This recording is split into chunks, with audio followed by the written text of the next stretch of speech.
Hey all, Guy here. I should have maybe called myself middle of the night guy here because it seems like I'm always waking up in the middle of the night and doing these videos. But want to talk about the game some more. The reality game. This reality as a game. Viewing this reality as a game is definitely fake. It's definitely a construct. But I want to talk about a clue that it is a game, that it's not real, or a clue to one of the core mechanical functions of this game. Think of this as like a YouTube overview of a game, how to play a game. Um, it just like an instructional playthrough. This game, a core feature of this game that if you don't understand it, will really mess you up, just like it did Harry Potter. Remember this movie with Harry Potter where he came across the mirror, and it was a magic mirror. And this magic mirror, if you remember the story, it lets you see the thing you desire the most. And for him, it was his parents. His dead parents, he could see them. And the mirror itself draws you in. It makes you obsessed with it. It was like he would do nothing else but look at this mirror all the time. He became obsessed with the magic mirror. Now, this magic mirror is meant to be part of this game for a reason. I mean, it's a core mechanic function of this game, and if you understand that it's meant to help you and not to trap you,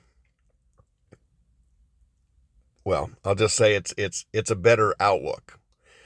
It is there to reflect back to you your desires, but it can draw you in. So it can be a soul trap in a way.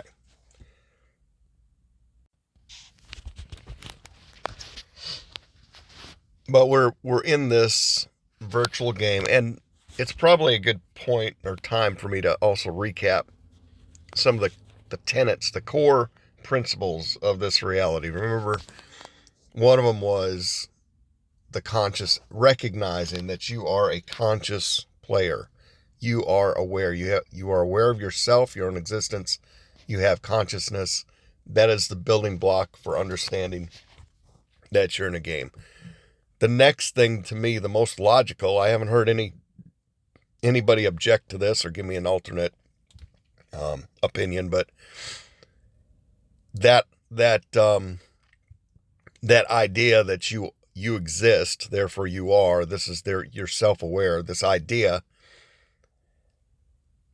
It's important to recognize that ideas exist and where they come from. You as a conscious awareness give birth to an idea, and if you break apart the I from the dia, you learn that dia, it's a nice combination for idea, and that they exist, and that they get their life from you, that you are the source of the idea. So look up the dia, the meaning of dia. You combine that to make the idea. And ideas exist. I think the third point was they exist because of you. You are the life giver of the idea. You are the sustainer. You are the God, basically, of the idea. And ideas can be true or false. True having value of 1, false having a value of 0, true having substance, false not having substance. The true is the real, the false is just, you could say, instead of true and false, you could just say true or not true. Because really what exists and what is pre-existing and exists whether or not we recognize it or not, it's just there, always there. Truth is always there. It doesn't need us to bring it alive like an idea does. It's just true. And in the same way that thermal energy exists, It either exists or it doesn't exist. We call it hot or cold. Really, it's either you either have it or you don't. Cold is just the absence of thermal energy. Interestingly, very recently, quantum mechanics or something, the quantum computers have just proven that the second law of thermodynamics breaks at the microcosmic level. Like a fundamental law of the universe that we thought could not be broken has been proven to break at the quantum level, and quantum computers have just proved it. It's interesting because how impossible it is, I don't know.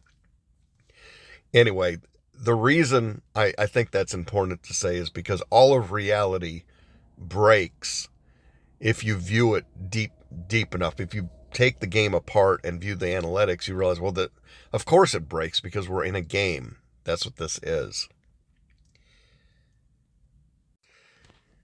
But the building blocks of this game model is to understand these basic things. And I wasn't trying to steer them towards any, manifestation thing or anything like that. It's just these are the basic things that just build one upon another, and they just seem the most natural. And if you've got a better idea, I'm all ears. I'd love to hear your foundational tenets of what this reality is based on and why you think you've got better ones than that. But the whole idea that this reality starts with the consciousness of the person in it and then builds upon those other ideas. And I've got more, and I can write them in a philosophical tone, like a true college written thesis, or I could write them as components of the gaming manual and how to play. And the point is that the ideas that I'm presenting around this theory of the gaming environment is built on something. I didn't just pull it out of my butt, and my desire was to come down to an answer on how I'm going to approach this reality, rather than sitting around with all these I just don't know. All these theories that float around and not being able to make a decision. That's annoying. Back to our mirror. I'm sure you all realize right from the start, one of our biggest Mandela effects is the mirror on the wall, rather than the magic mirror that it actually is in this reality. Sometimes I feel like the Mandela effects are just reality's way of giving us a clue as to its core attributes and how it exists. And it's important to understand with this queen, she never understood, she never got the fact that the mirror was a tool for her to see what she was on the inside. She never needed to ask the mirror from the start, who's the fairest in the land. That wasn't even necessary. The whole reason she had that question was because of her own insecurities about who she was and her inner self. And the mirror was giving her what she had already had a problem with. It was revealing to her the issues that she had inside, rather than focusing her attention on the outside world and taking care of that pesky Snow White. Instead of focusing on her, if she had focused inward and realized that the mirror was just showing her a problem that she needed to work on, it would have been such a better, movie for her, but wouldn't have been as, much fun for the kids, I'm sure. I believe in the movie Shrek, they mock the scene, but he does say mirror, mirror on the wall. Pretty sure. I didn't watch it, but I remember that being some residual. This is certainly residual when they come out with this, almost like reality's got to mock you with the later version that comes out, and they call it mirror, mirror. I mean, that's just funny. And of course, we have this picture of Dorian Gray, which should be portrait of Dorian Gray, and it's not a mirror, but it is a reflection, basically, of who he was on the inside. The whole movie was that this magic picture was reflecting back to him his true self. Yet, this whole idea of picture makes no sense. And I did a whole note thing. I was planning to do a video about how and why picture of Dorian Gray in this reality makes absolutely no sense. It is so inferior to saying portrait. Portrait conveys much stronger meaning than just a picture. It has different connotations, and yet reality has switched it from portrait to picture. Maybe just to call your attention to it, to make you stop and think about what the message is here.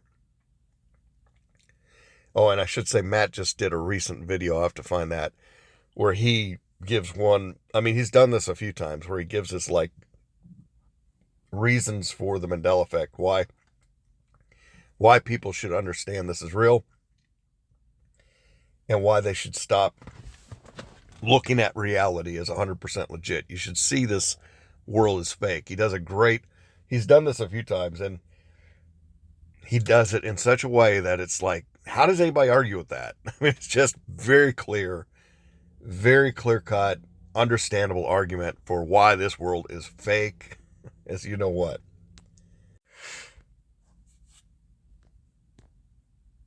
Anyway, I just had so many images of the picture of Dorian Gray, but here's another mirror for you to consider. And it's another message. We all know the Mandela effect. Objects in mirror may be closer than they appear. Now, the funny thing is this one here from Jurassic Park is saying objects in mirror are closer than they appear. That is the current version. And I remember this being residual. And Matt brings this up in his video, how the residuals will change. I remember this image, this clip, or this screenshot in the movie Jurassic Park. This was actually residual evidence that it used to say objects in mirror may be closer than they appear, but now it's kind of reversed. But anyway, the point is, we remember objects in mirror may be closer than they appear. Now they are closer than they appear. But what's the subtle hint that it's just screaming at you, just like this screaming monster. The object in the mirror is much closer than it appears, because it's you. It's reflecting the inner you, who you are. And as a result, it's saying your reality is one big mirror. The reality around you is constantly reflecting back at you what you are on the inside. Your internal self is your reality. That's the message. Clear cut. But we got a lot of mirror Mandela effects.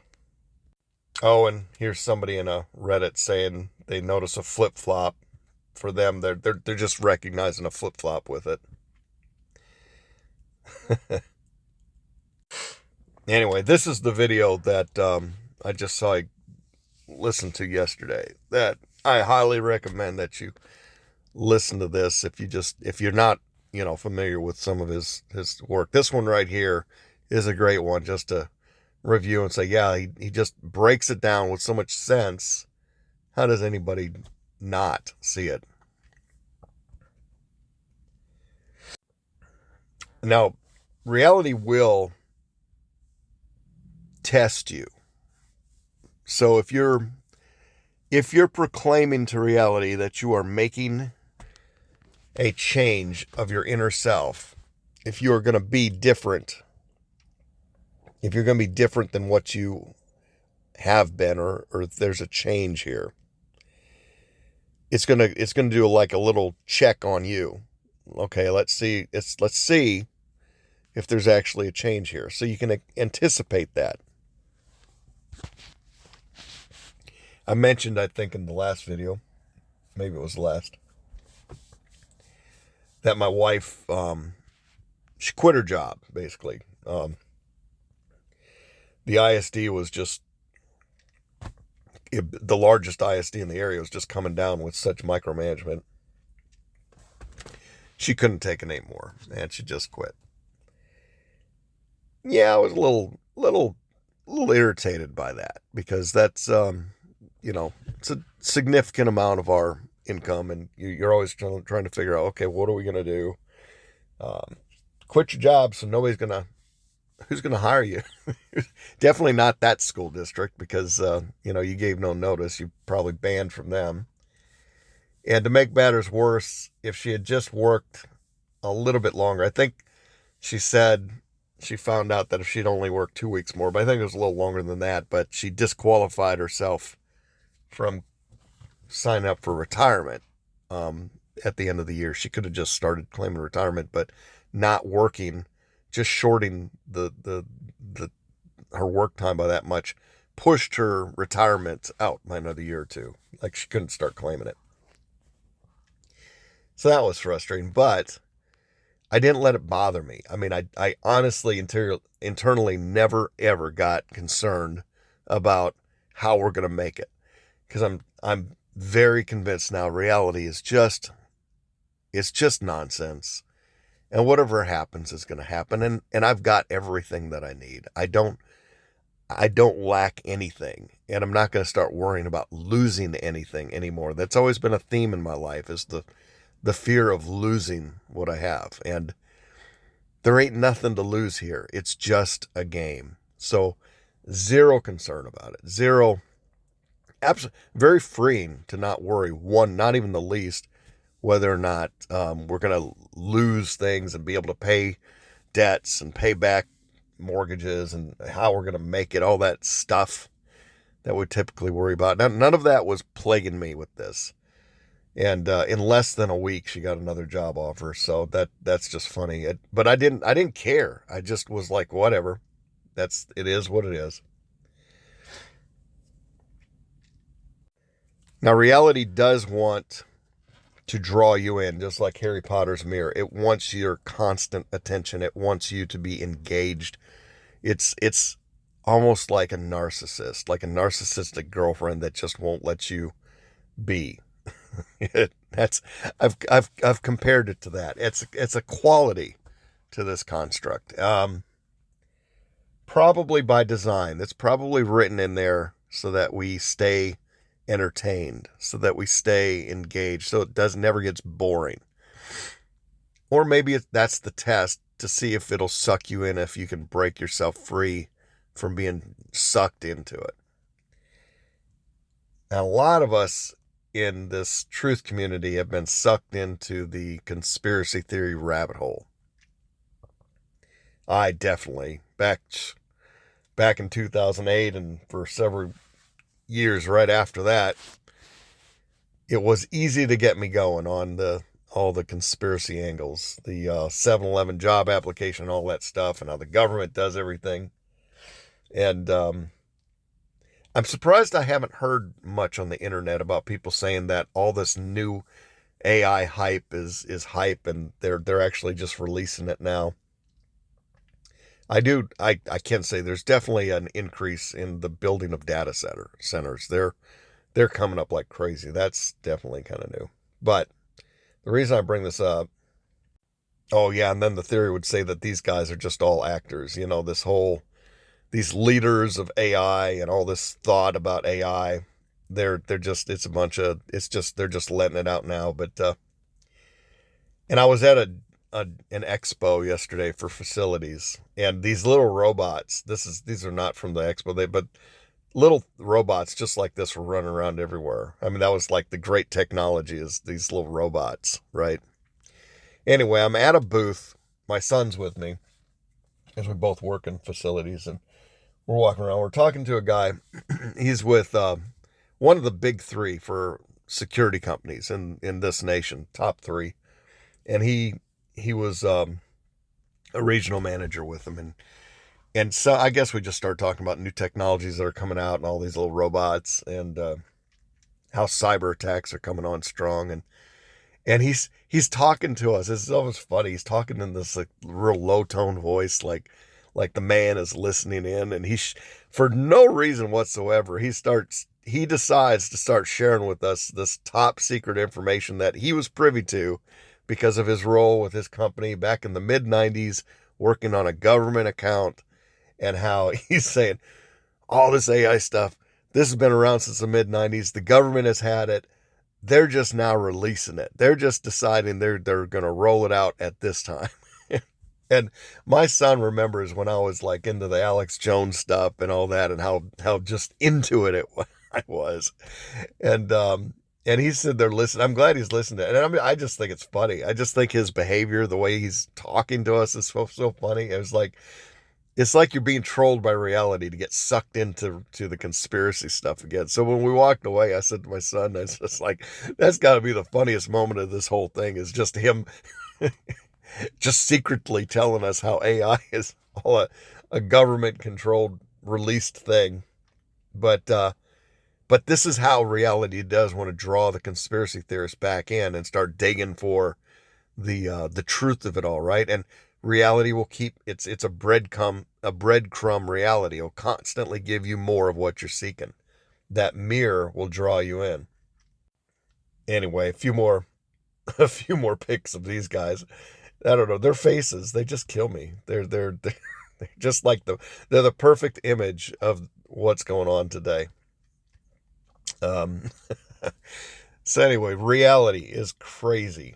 It is just crazy, and that's a feature. It's not a curse. It's a feature. It's a component to this reality, to understand that what you are on the inside is what you're seeing and experiencing on the out.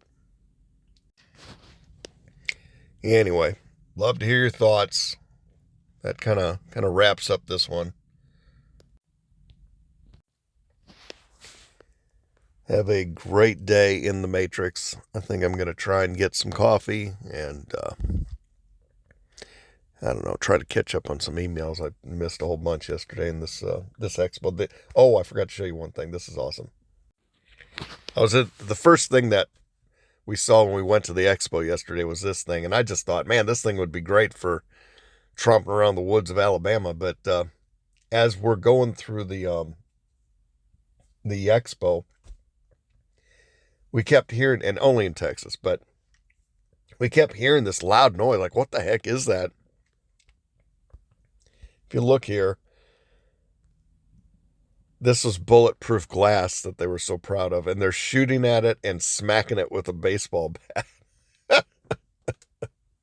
I had no idea that's what they were doing with the thing. I just thought it was cool looking. But these expos, I always tell people, I invited Dan to it, by the way, and he said no, he had to go to Cancun or something like that. And I'm like, oh, that's lame. You're gonna miss out on the annual the facility manager expo. You're gonna miss that for a stupid vacation. What? How lame is that? Like, I said, you need to mark this sucker on your calendar. I mean, for a facility manager, this is like the state fair. I mean, it's just awesome to see all the different stuff that's out there. But came back with lots of swag. I got koozies galore and pens and notepads and all kinds of nice little trinkets, and a lot of work to follow up on, because there's some useful stuff that's for my field. Anyway, wanted to share this little guy. It would be so much fun to have one of those. I don't think I need the bulletproof feature, but for some reason they thought it was important to be demonstrating how it's bulletproof. That was the big thing. Anyway, y'all have a great day, and check out Matt's video too, and God bless.